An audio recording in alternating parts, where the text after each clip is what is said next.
కర్ణాటకలో చేతబడి ఆరోపణలతో ఓ దేవాలయం పైన పోలీసులు దాడి చేసి 7గురిని అరెస్ట్ చేశారు. 6గురు మహిళలను సురక్షితంగా రక్షించి వారి కుటుంబాలకు అప్పగించారు. ఈ ఘటన రాష్ట్ర వ్యాప్తంగా చర్చనీయాంశంగా మారింది. కేజీఎఫ్ తాలూకాలోని ఐవారహల్లిలో ఉన్న ఓ భద్రకాళి అమ్మవారి దేవాలయంలో చేతబడితో పాటు ఇతర అక్రమ కార్యకలాపాలు జరుగుతున్నాయని పోలీసులకు ఫిర్యాదులు అందాయి. పోలీసులు ఆ దేవాలయంపై జరిపిన దాడిలో చంద్ర అలియా చంద్రబాబుతో పాటు చిన్న, బాబు, శంకరప్ప, ముని వెంకటప్ప, భాస్కర్, సంతోష్ అనే 7గురిని పోలీసులు అరెస్ట్ చేశారు.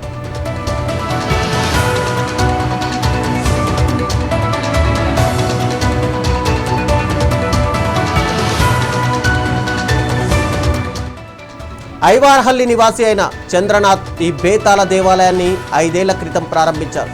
అక్కడ వివిధ రకాల బేతాళ విగ్రహాలను కూడా ప్రతిష్ఠించారు. పొరుగు రాష్ట్రాల నుంచి కూడా చాలా మంది భక్తులు ఇక్కడికి వచ్చేవారు. ఇక్కడ నాటు వైద్యంతో పాటు మత్తు వ్యసనం మాన్పించడానికి చికిత్సలు కూడా అందించేవారు. ఈ గుడిలో జంతు బలి ఇవ్వడం సర్వసాధారణంగా మారింది. ప్రతి అమావాస్య, పౌర్ణమికి ఇక్కడ ప్రత్యేక పూజలు చేసేవారు. మంగళవారం అమావాస్య సందర్భంగా వందలాది మంది భక్తులు అక్కడికి చేరుకున్నారు.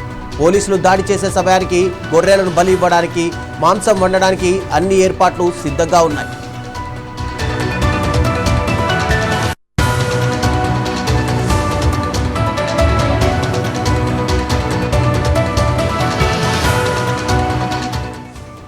దేవాలయంలో దయ్యాలు వదిలించే నెపంతో మహిళలపై దౌర్జన్యం జరుగుతోంది అన్న ఫిర్యాదులతో సహా పోలీసులకు పలు ఫిర్యాదులు అందాయి.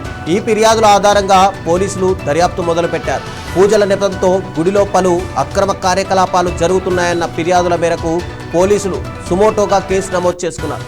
ఇక పోలీసులు భక్తులను బయటకు పంపుతుండగా కొందరు అభ్యంతరం వ్యక్తం చేశారు. అమావాస్య పూజ ముగిసే వరకు అవకాశం ఇవ్వాలని కొందరు పోలీసులను వేడుకున్నారు.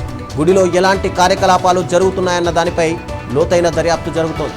జంతు బలులు ఇచ్చేందుకు గ్రామ పంచాయతీ నుంచి అనుమతి పొందారా లేదా అనే అంశంపైన విచారణ జరుపుతున్నట్టు జిల్లా ఎస్పీ చెప్పారు.